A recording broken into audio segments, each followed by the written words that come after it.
Hello guys, അപ്പോൾ എല്ലാവരും എന്ത് പറയുന്നു? സുഖമായിട്ടിരിക്കുന്നു. ഞാനിവിടെ സുഖമായിട്ടിരിക്കുകയാണ്.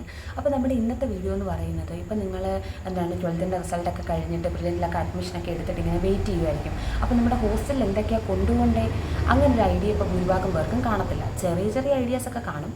അപ്പോൾ ഞാനെന്ന് പറയുന്നത് എൻ്റെ ഫാമിലിയിലെ ആദ്യത്തെ ഡോക്ടറാണ് കേട്ടോ. ഡോക്ടറല്ല, ആദ്യത്തെ മെഡിക്കൽ സ്റ്റുഡൻ്റാണ്. അപ്പോൾ എൻ്റെ ഒരു കസിൻ ചേച്ചി MSc നേഴ്സാണ്. ചേച്ചി അമൃതയിലാണ് പഠിച്ചത്. അപ്പോൾ ചേച്ചിയാണ് ഞങ്ങളുടെ വീട്ടിൽ ആദ്യമായിട്ട് ഫാമിലിയിൽ ആദ്യമായിട്ട് ഹോസ്റ്റലിൽ നിന്ന ആൾ. അപ്പോൾ ഞാൻ കുറച്ച് എന്തൊക്കെ കാര്യങ്ങളാണ് വേണ്ടുന്നതെന്ന് ചേച്ചിയോട് ചോദിച്ചിട്ടാണ് ഒരു ലിസ്റ്റ് ഉണ്ടാക്കിയത്. എന്നിട്ട് പോലും ഞാൻ കുറേ കാര്യങ്ങളൊക്കെ മിസ്സായി. അപ്പം നിങ്ങൾക്ക് ആ ഒരു ഇത് വരാതിരിക്കാൻ വേണ്ടിയിട്ടാണ് ഈ പറയുന്നത്. അപ്പോൾ ഇപ്പം നിങ്ങൾ ഭൂരിഭാഗം പേരും ആദ്യമായിട്ട് ഹോസ്റ്റലിൽ നിൽക്കുന്നവരായിരിക്കും. അപ്പോൾ നമ്മളിപ്പം പെൺകൊച്ചുങ്ങളുടെ ആൺകൊച്ചുങ്ങളുടെ ഞാൻ പറയാം. കോമൺ ആയിട്ട് വേണ്ടുന്നത് ബെഡ് വേണം. നമ്മളിപ്പം പോകുമ്പം അവിടെ ചെല്ലുമ്പോൾ ഇപ്പോൾ ഏത് ഹോസ്റ്റലായിക്കൊള്ളട്ടെ, അവിടെ കട്ടിൽ മാത്രമേ ഉണ്ടായിരിക്കത്തുള്ളൂ, ബെഡ് കാണത്തില്ല. അപ്പോൾ നമ്മൾ ബെഡും പില്ലോയും ഒക്കെ വെളിയിൽ നിന്ന് മേടിക്കണം, ബെഡ്ഷീറ്റ് മേടിക്കണം, പില്ലോ കവർ മേടിക്കണം, ഇതൊക്കെ മേടിക്കണം. പിന്നെ ഇപ്പം നിങ്ങളുടെ വീട് നിങ്ങൾ കോട്ടയത്താണ് അഡ്മിഷൻ എടുക്കുന്നതെങ്കിൽ ഇപ്പം നിങ്ങളുടെ വീട് കൊല്ലോട്ട് വേണ്ട ഒത്തിരി ദൂരെയൊക്കെ ആണെങ്കിൽ നിങ്ങൾ ഇവിടുന്നേ അത് മേടിച്ചുകൊണ്ട് പോകേണ്ട കാര്യമില്ല. ഈ ബ്രില്യൻറ്റിൻ്റെ ഹോസ്റ്റലിൻ്റെ സൈഡിൽ അല്ലെങ്കിൽ ബ്രില്യൻറ്റിൻ്റെ ക്യാമ്പസിൻ്റെ സൈഡിലെല്ലാം ഒത്തിരി കടകളുണ്ട്. അവിടെ ഈ ബെഡും പില്ലോയും ബക്കറ്റും എല്ലാം മേടിക്കാൻ കിട്ടും. അപ്പം അങ്ങനെ ഇപ്പോൾ കിടക്കുന്ന കാര്യങ്ങൾ, ബെഡ് വേണം, ബെഡ്ഷീറ്റ് വേണം, പില്ലോ വേണം, പില്ലോ കവർ വേണം. അപ്പോൾ ബെഡും പില്ലോയും ഇവിടുന്ന് എടുത്തുകൊണ്ട് പോകാനുള്ള ബുദ്ധിമുട്ട് കാരണം നിങ്ങൾ അവിടെ ചെന്ന് മേടിച്ചാലും മതി. പിന്നെ ബക്കറ്റ്, ബക്കറ്റ് 2 ബക്കറ്റ് കരുതുന്നത് വളരെ നല്ലതായിരിക്കും. ഒരു ബക്കറ്റ് നിങ്ങൾക്ക് കുളിക്കാൻ വേണ്ടിയിട്ടും, ഒരു ബക്കറ്റ് ഇപ്പം ഇൻ കേസ് തുണിയൊക്കെ വാഷ് ചെയ്യാനാണെങ്കിൽ 2 ബക്കറ്റ് ഉള്ളത് സൗകര്യമായിരിക്കും. മനസ്സിലായോ? ഇപ്പം നിങ്ങളിപ്പോൾ വിചാരിക്കുന്നുണ്ടാകും ഞാൻ ഡെയിലി എൻ്റെ അന്നന്നത്തുള്ള ഡ്രസ്സെല്ലാം കഴുകും അങ്ങനെയൊക്കെ. ഞാനും അങ്ങനെയൊക്കെ തന്നെ പറഞ്ഞിട്ടാണ് പോയിട്ടുണ്ടായിരുന്നത്. പക്ഷെ നമ്മൾ ആദ്യത്തെ ഒരു മാസം ചിലപ്പോൾ കുഴപ്പമില്ലായിരിക്കും. അങ്ങോട്ടും ചെല്ലുന്തോറും പഠിത്തം ടൈറ്റ് ആകുമ്പം നമുക്ക് അന്നത്തെ കാര്യങ്ങൾ പഠിപ്പിച്ച് തന്നെ പഠിക്കാൻ സമയം കിട്ടാത്തപ്പോൾ നമ്മൾ തുണി കഴുകാൻ പോവോ പഠിക്കാൻ പോവോ. അപ്പോൾ നമ്മൾ എന്ത് ചെയ്യും? തുണി ഇല്ലാത്ത സാഹചര്യത്തിൽ മാത്രം തുണി കഴുകും. ഇത് കണ്ടിട്ട് എനിക്ക് വൃത്തി ഒന്നും ഇല്ലെന്ന് വിചാരിക്കരുത്. എല്ലാവരുടെയും ഒരു കോമൺ ആയിട്ടുള്ള കാര്യമാണ് പറഞ്ഞത്. നമ്മൾ തുണി ഇനി ഇടാൻ ഇല്ലാത്ത ഒരവസ്ഥയിലായിരിക്കും കഴുകാൻ പോകുന്നത്. അപ്പം നല്ല ഒരു ബൾക്കായിട്ടുള്ള തുണി ഉണ്ടാവും. അപ്പോൾ ഒരു ബക്കറ്റൊക്കെ കൊണ്ടിട്ടാണെങ്കിൽ നമുക്കിപ്പം കഴുകിയെടുക്കാനൊക്കെ ബുദ്ധിമുട്ടായിരിക്കും. എന്നുവെച്ചാൽ 2 ബക്കറ്റ് തുണി ഉണ്ടെന്നല്ല, ഒരു ബക്കറ്റിലെ തുണിയാണെങ്കിൽ തന്നെയും കഴുകാൻ എളുപ്പം 2 ബക്കറ്റ് ഉള്ളതാണ്. അപ്പോൾ 2 ബക്കറ്റ്, ഒരു മഗ്, പിന്നെ സോപ്പ്, കുളിക്കാനുള്ള സോപ്പ്, ഫേസ് വാഷ് വേണമെങ്കിൽ അങ്ങനെ.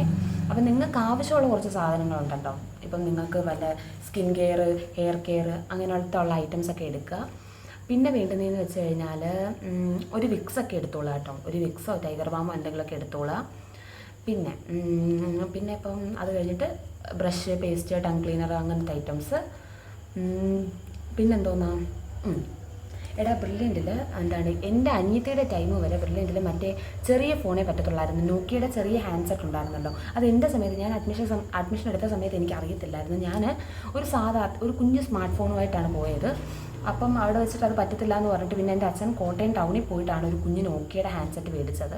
അപ്പോൾ നിങ്ങൾ ഒന്ന് വിളിച്ച് അന്വേഷിക്കുക. കാരണം ഇപ്പോൾ പറയുന്നുണ്ട്, ഇപ്പോൾ ചില ഹോസ്റ്റലിലൊക്കെ സ്മാർട്ട് ഫോൺ അലൗഡ് ആണെന്ന് കേൾക്കുന്നുണ്ട്. അല്ലെങ്കിൽ ഞാനതൊന്ന് അന്വേഷിച്ചിട്ട്, ഇതിപ്പോൾ ഇത്ര ലേറ്റ് ആയില്ലേ, ഞാൻ രാവിലെ ഒന്ന് അന്വേഷിച്ചിട്ട് ഇതാക്കാം. അപ്പം എനിക്ക് തോന്നുന്നത് ഭൂരിഭാഗം ഹോസ്റ്റലിലും മറ്റേ നോക്കിയുടെ ചെറിയ ഹാൻഡ്സെറ്റ് ഇല്ലേ, അതേ പറ്റത്തുള്ളൂ. അതിൻ്റെ ഫോട്ടോ ഞാനിങ്ങനെ സൈഡിലായിട്ട് കൊടുത്തേക്കാം. അപ്പോൾ അത് വേണം. പിന്നെ ഞാൻ പറയട്ടെ, ഫിസിക്സ്, കെമിസ്ട്രി, ബയോളജി എല്ലാത്തിൻ്റെയും NCERT ടെക്സ്റ്റ് എടുക്കുക. അതായത് വോളിയം 1, വോളിയം 2 എല്ലാം എടുക്കുക. പിന്നെ നിങ്ങൾക്ക് ഹൈലൈറ്റ്, ഇപ്പോൾ നിങ്ങൾക്ക് എങ്ങനെയാണ് മറ്റേ ലൈൻ ചെയ്ത് പഠിക്കാൻ ഇഷ്ടമുള്ളവരാണെങ്കിൽ അങ്ങനെ ഹൈലൈറ്റർ ഉപയോഗിച്ചാണ് ഹൈലൈറ്റ് ചെയ്യാൻ ആഗ്രഹമുള്ളവരാണെങ്കിൽ അങ്ങനെ ഹൈലൈറ്ററൊക്കെ മേടിക്കുക. ഒരു 10-20 കളർ ഹൈലൈറ്ററൊക്കെ മേടിച്ചിട്ട് അവിടെ നിന്ന് ഹൈലൈറ്റ് ചെയ്ത് കളിക്കാനുള്ള സമയമൊന്നുമില്ല. അപ്പോൾ അത്യാവശ്യം നിങ്ങൾക്ക് വേണ്ടുന്ന 2 കളേഴ്സൊക്കെ മേടിച്ചുകൊണ്ട് പോവുക. പിന്നെ ഒരു കാൽക്കുലേറ്റർ, ഒരു സേഫ്റ്റിക്ക് എടുത്തോ. കാരണം എന്ന് വെച്ച് കഴിഞ്ഞാൽ നമ്മളിപ്പം നിങ്ങൾക്കറിയാലോ, നീറ്റ് എക്സാമിന് നമുക്ക് കാൽക്കുലേറ്റർ ഉപയോഗിക്കാൻ പറ്റത്തില്ല. പക്ഷേ എന്നാലും നമ്മൾ ഈ 11th 12th വരെ കാൽക്കുലേറ്റർ ഉപയോഗിച്ച് ശീലിച്ചത് കൊണ്ട് പെട്ടെന്നൊരു ബുദ്ധിമുട്ടായിരിക്കും. അപ്പോൾ നിങ്ങൾക്കൊന്ന് സ്റ്റേബിൾ ആവുന്നവരെ വലിയ പ്രോബ്ലംസ് ഒക്കെ ഉണ്ടെങ്കിൽ ജസ്റ്റ് ഒന്ന്, ഇപ്പോൾ നിങ്ങൾക്ക് കാൽക്കുലേഷൻ മിസ്റ്റേക്ക് ഉണ്ടോയെന്നെങ്കിലും അറിയണമെങ്കിൽ നമുക്ക് ശരിയായിട്ടുള്ള ആൻസർ വേണമല്ലോ. അപ്പോൾ ഒരു കുഞ്ഞ് കാൽക്കുലേറ്ററും കൂടെ കരുതുന്നത് നല്ലതായിരിക്കും. എന്ന് വെച്ചാൽ അത് ഉപയോഗിച്ച് കണക്കുകൾ, അതായത് പ്രോബ്ലംസ് സോൾവ് ചെയ്യണം എന്നല്ല കേട്ടോ ഉദ്ദേശിച്ചത്. പിന്നെ ഏറ്റവും അത്യാവശ്യമായിട്ടുള്ളൊരു കാര്യം, ഒരു പെർഫ്യൂം കരുതുക. അതെന്ന് വെച്ച് കഴിഞ്ഞാൽ ഇപ്പം നമുക്ക് ഡ്രസ്സ് തന്നെയാണ്. ചില സാഹചര്യങ്ങളിൽ നമുക്കിപ്പോൾ എക്സാമിൻ്റെ സമയത്തൊക്കെ ആണെങ്കിൽ ഒരു വട്ടം ഇട്ട ഡ്രസ്സ് തന്നെ 2 വട്ടമൊക്കെ ഇടേണ്ട അവസ്ഥ വരും. അപ്പോൾ എന്തായാലും ഒരു പെർഫ്യൂം കരുതുന്നത് നല്ലതായിരിക്കും. അപ്പോൾ അങ്ങനെ ഒരു കുട, അങ്ങനത്തെ കാര്യങ്ങൾ. പിന്നെ ഇനി നോട്ട്സിൻ്റെ കാര്യം. ഇപ്പോൾ ബ്രില്യൻറ്റിലെന്ന് പറയുമ്പോഴത്തേക്കുണ്ടല്ലോ, ഇപ്പോൾ ഫിസിക്സ്, കെമിസ്ട്രി, ബയോളജി ഈ 3 സബ്ജക്റ്റിൽ നിന്നും ഓരോ ചാപ്റ്റർ വീതം എല്ലാ മൺഡേയും എക്സാം കാണും. വീക്ക്ലി എക്സാം എന്ന് പറയും നമ്മളതിനെ. ഇപ്പം അവിടെ ഇപ്പോൾ എ മുതൽ ഒരു പി വരെ ബാച്ച് ഉണ്ടെന്ന് വെച്ചു. എയിൽ തന്നെ ഒരു 12-14 ഡിവിഷൻ കാണും. A1, A2, A3, A4, A14 അങ്ങനെ A14 അല്ലെങ്കിൽ A15 വരെ. ആ ബാച്ചിന് മൺഡേയിലെ ടോപ്പിക്സ് വേറെ ആയിരിക്കും. മനസ്സിലായോ? ബി ബാച്ചിന് മൺഡേയിലെ ടോപ്പിക്സ് വേറെ ആയിരിക്കും. അപ്പോൾ ഈ ഫുൾ എ ബാച്ചിലുള്ള സ്ട്രെങ്ത്, അതായത് ഒരു 3000 പേര് ചിലപ്പോൾ കാണും. ആ 3000 പേരെ വെച്ചിട്ടായിരിക്കും നിങ്ങളുടെ റാങ്ക് ലിസ്റ്റ് വരുന്നത്. 3000 ഒന്നും വരത്തില്ല കേട്ടോ, 1700 1800 പേരെ വെച്ചിട്ടായിരിക്കും നിങ്ങളുടെ റാങ്ക് ലിസ്റ്റൊക്കെ വരുന്നത്. അപ്പോൾ ഞാനിത് പറയാനുള്ള കാരണം എന്ന് വെച്ച് കഴിഞ്ഞാൽ, ഇപ്പം ഞാൻ പറഞ്ഞില്ലേ എല്ലാ വീക്ക്ലി എക്സാമിനും 3 ചാപ്റ്റേഴ്സേ കാണത്തുള്ളൂ. അപ്പോൾ നിങ്ങളൊന്ന് ആലോചിച്ച് നോക്കി, ഈ ഹോൾ വീക്ക് ഈ മൺഡേ മുതൽ സാറ്റർഡേ വരെ നിങ്ങൾ ഈ 3 ചാപ്റ്റർ മാത്രമേ പഠിപ്പിക്കുമെന്ന് തോന്നുന്നുണ്ടോ? അത് കൂടുതൽ ചാപ്റ്റേഴ്സ് പഠിപ്പിക്കും, വേറെ വേറെ ടീച്ചേഴ്സ് കയറും. പിന്നെ ബ്രില്യൻറ്റിൻ്റെ ഒരു പ്രത്യേകത എന്ന് പറയുന്നത്, ഒരു ചാപ്റ്റർ പഠിപ്പിക്കാൻ ഒരു ടീച്ചറേ വരത്തുള്ളൂ. മനസ്സിലായോ? ആ ടീച്ചർ പിന്നെ റിപ്പീറ്റ് ചെയ്യത്തില്ല.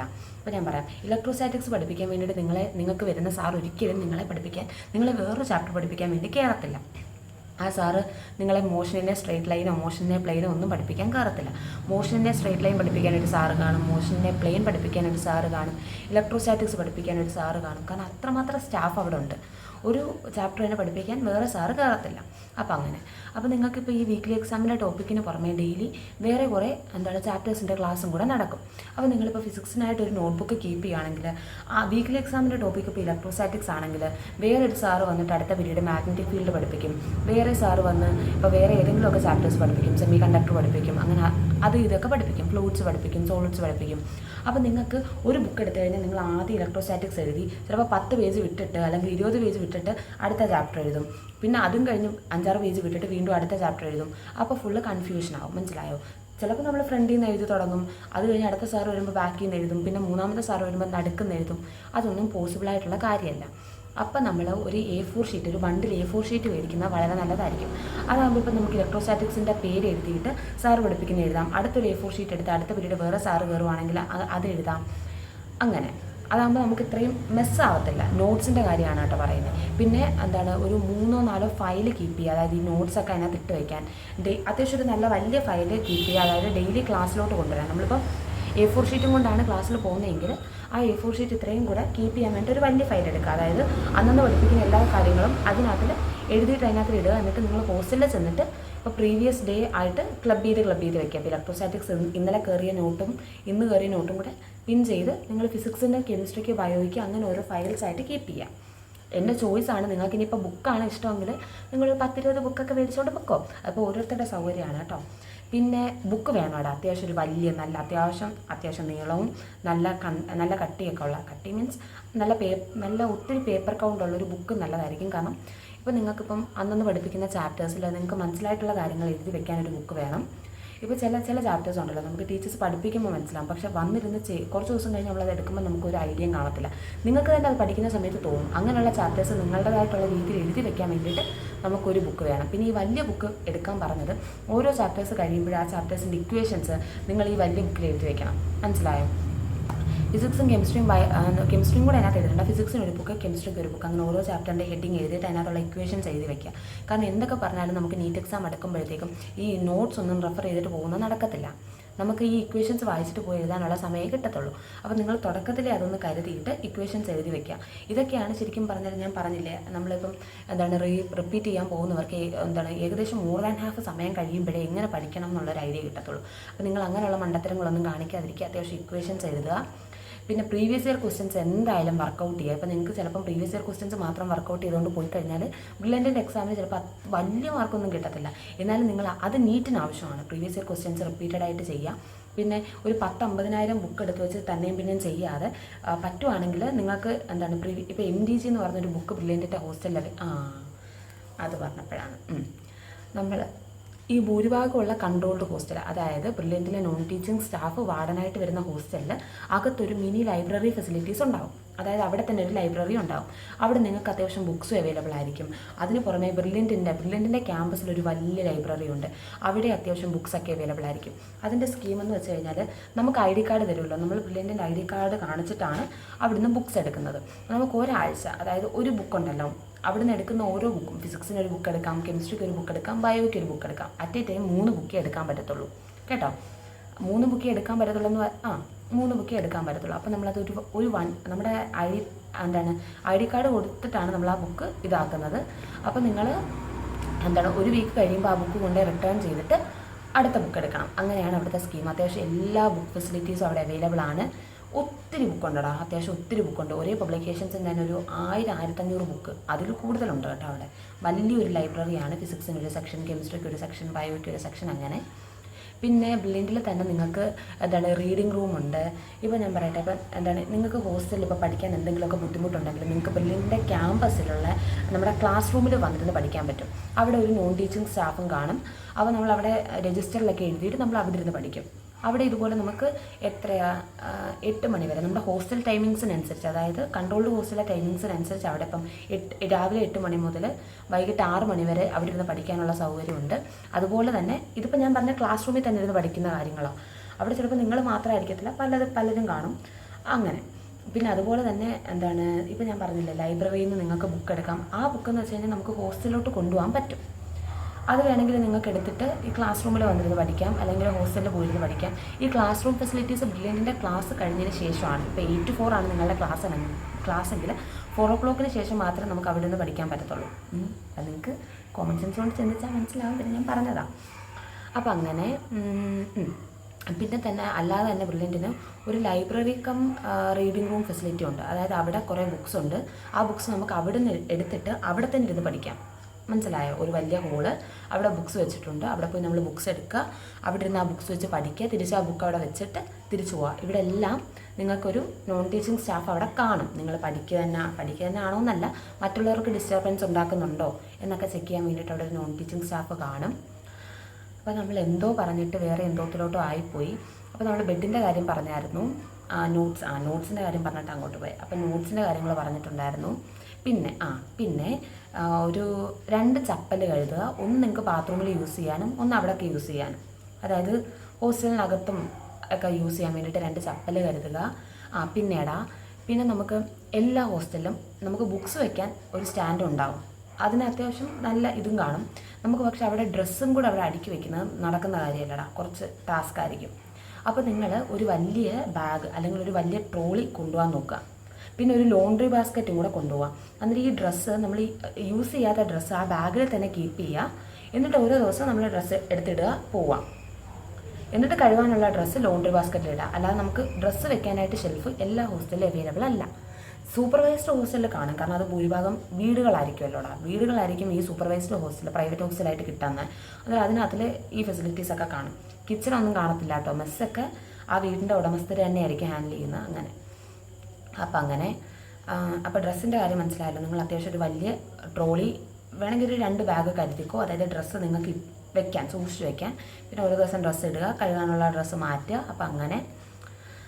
പിന്നെ വേറെ എന്താ, ഇപ്പം ഡ്രസ്സായി, പഠിക്കുന്ന കാര്യങ്ങളായി, വാഷിംഗ് സോപ്പ് എടുക്കുക, കംഫർട്ട്, അങ്ങനത്തെ കാര്യങ്ങളൊക്കെ നിങ്ങൾക്ക് വേണമെങ്കിൽ എടുക്കുക. പിന്നെ അയൺ ബോക്സ് കൊണ്ടുപോകണ്ടടാ. മിക്കവാറും ഉള്ള ഹോസ്റ്റലിലൊക്കെ അയൺ ബോക്സ് ഉണ്ടാവും. അതെന്ന് വെച്ചാൽ നിങ്ങളുടെ റൂമിനൊരു അയൺ ബോക്സ് ഒന്നും ആയിരിക്കത്തില്ല, ഒരു ഫ്ലോറിനൊരു അയൺ ബോക്സ് എന്നുള്ള രീതിയിൽ ഏതെങ്കിലും ഒരു കോർണറിൽ ഒരു ടേബിൾ ഇട്ടിട്ട് അയൺ ബോക്സ് അവിടെ കീപ്പ് ചെയ്തിട്ടുണ്ടാവും.